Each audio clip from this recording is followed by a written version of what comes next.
নমস্কার বন্ধুরা, পম্পার কিচেনে আপনাদের সকলকে স্বাগত। আজ আমি ফুটন্ত গরম তেলের মধ্যে কাঁচা চাল দিয়ে দারুণ স্বাদের একটা রেসিপি আপনাদের সাথে শেয়ার করব। এই রেসিপিটা আমার মতো একবার বানিয়ে দেখবেন, বাচ্চা থেকে বড় সবাই ভীষণ পছন্দ করবে আর খুব মজা করে খাবে। এটা বানাতে সময় লাগে ভীষণ কম। তাহলে চলুন দেরি না করে আজকের এই দুর্দান্ত স্বাদের রেসিপিটা দেখে নেওয়া যাক।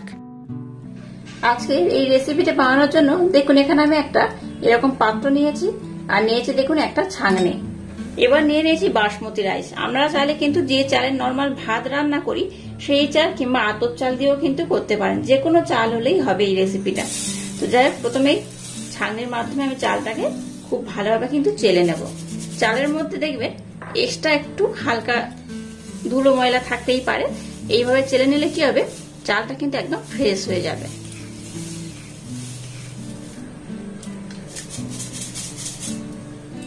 এবার দেখুন চালটাকে আমি নিয়ে নিলাম, এর মধ্যে সামান্য একটু লবণ দিয়ে দিলাম। এবার এই চালের মধ্যে আমি জল দিয়ে দেব, খুব বেশি নয়, 3 থেকে 4 চামচের মতো জল আমি দিয়ে দেব। জলটা দিয়ে এই চালের সাথে খুব ভালোভাবে এটাকে মিক্সড করে নিতে হবে। খুব ভালোভাবে দেখুন লবণ আর জলটা দিয়ে চালটাকে আমি খুব ভালোভাবে মেখে নিয়েছি। আবারও ওই পাত্র আর ছাঁকনিটাকে আমি নিয়ে নিলাম, এর মধ্যে চালটাকে আমি দিয়ে দেব। এইভাবে যদি ছাঁকনির মধ্যে দিয়ে দেন তাহলে কি হবে, এর মধ্যে যে এক্সট্রা জল থাকবে সেটা কিন্তু ঝরে যাবে, চালটা একটু নরমও হবে, শুকিয়েও যাবে, গায়ে কিন্তু জল লেগে থাকবে না। চালের গায়ে জল লেগে থাকলে হবে না, একটু নরমও হবে, শুকিয়েও যাবে। তাই কিন্তু এইভাবে ছাঁকনির মাধ্যমে দিয়ে আমি 10 মিনিটের জন্য রেস্টে রেখে দেব। 10 মিনিট পর আমি আবার ফিরে আসছি।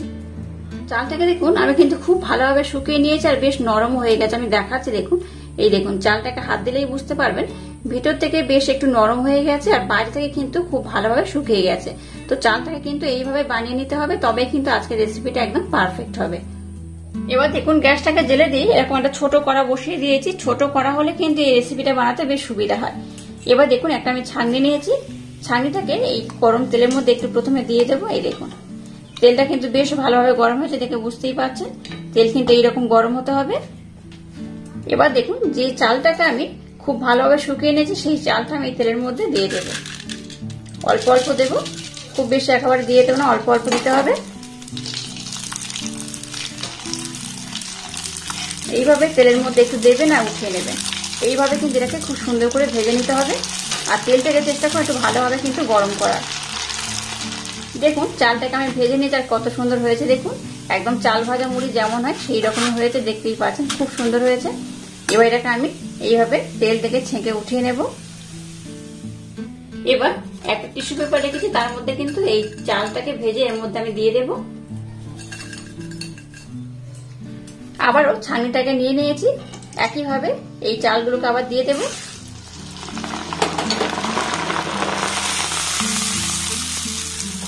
একটু এইভাবে নাড়াচাড়া করে নেবেন।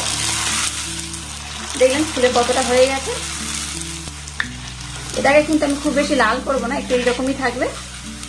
এটাকেও ভেজে নিয়েছি, আবার এটাকে আমি উঠিয়ে নেব। আর এই একইভাবে সমস্ত চালগুলোকে কিন্তু আমি খুব সুন্দর করে প্রথমে ভেজে নেব। এবার নিয়েছি চীনা বাদাম, বাদামটাকে এর মধ্যে আমি দিয়ে দেব। বাদামটাকে এর মধ্যে দিয়ে কিন্তু আমি একটু ভেজে নেব, খুব পুড়িয়ে ফেলবে না, এইভাবে একটু ভেজে নিলেই হবে। দেখুন বাদামটাকে আমি কিন্তু লাল লাল করে ভেজে নিয়েছি। বাদামটাকে এই মুড়ির মধ্যে আমি দিয়ে দেব।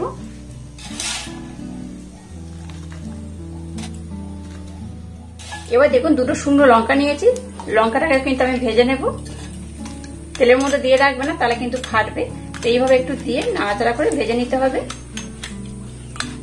এবার নিয়েছি দেখুন বেশ কিছু কারি পাতা। কারি পাতা কিন্তু গাছ থেকে তোলা, আমাদের বাড়িতে গাছ রয়েছে, তো গাছের কারি পাতা। যাই হোক, কারি পাতা যখন তেলের মধ্যে দেবেন তখন কিন্তু তেলটা চড়বড় করে ফাটতে শুরু করবে। তো এই জন্য বলছি, এটা তেলের মধ্যে দিলে যখন ফাটবে চোখে মুখে লেগে যাওয়ার সম্ভাবনা থাকে, তাই একদম সাবধানে কারি পাতাগুলোকে কিন্তু ভাজবেন। তাই প্রথমে ছাঁকনির মধ্যে আমি কিন্তু কারি পাতাটাকে দিয়ে দিলাম। এবার এটাকে আমি তেলের মধ্যে দেব আর উঠিয়ে নেব, এইভাবে কিন্তু ভেজে নেব।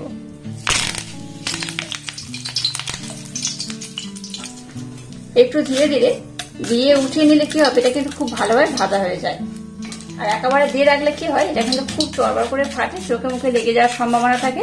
তাই দেখুন অল্প অল্প দিয়ে আমি উঠিয়ে নিয়েছি। আর কারি পাতাগুলোকে কিন্তু আমি বেশ ভালোভাবে ভেজেও নিয়েছি।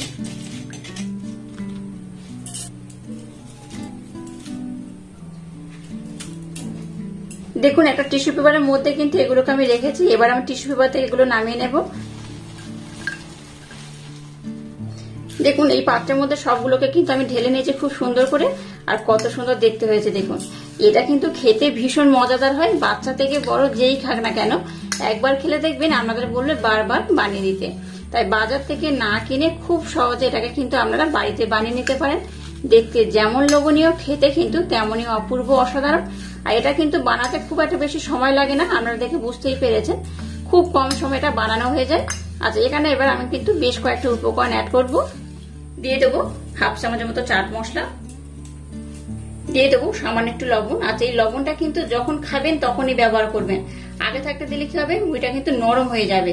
তাই এই লবণটা কিন্তু যখন খাবেন এটা তখন এটাকে ব্যবহার করবেন, নতবা এটাকে কিন্তু আপনারা কোনো কাঁচের জারের মধ্যে রেখে অনেকদিন স্টোর করতে পারেন। চেষ্টা করবেন কাঁচের জারের মধ্যে যখন রাখবেন তখন লবণ দেবেন না, যখন খাবেন তখনই লবণটা ব্যবহার করে খাবেন। আর দিয়ে দেবো সামান্য একটু ঝুরি ভাজা, এটাকে অ্যাভয়েড করতে পারেন, তবে দিলে কিন্তু আরো সুন্দর খেতে লাগে। একদম এই চামচের 1 চামচের মতো আমি দিয়ে দিলাম। আবার সমস্ত উপকরণ খুব ভালোভাবে আমি মিক্সড করে নেব।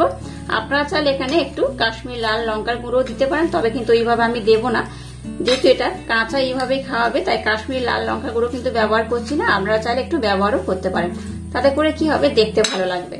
তো আমি কিন্তু এইভাবে একটু চাট মশলা, একটু লবণ আর সামান্য একটু ঝুরি ভাজা দিয়ে এটাকে আমি সার্ভ করব। এতে করেই কিন্তু এটা দারুণ খেতে লাগে।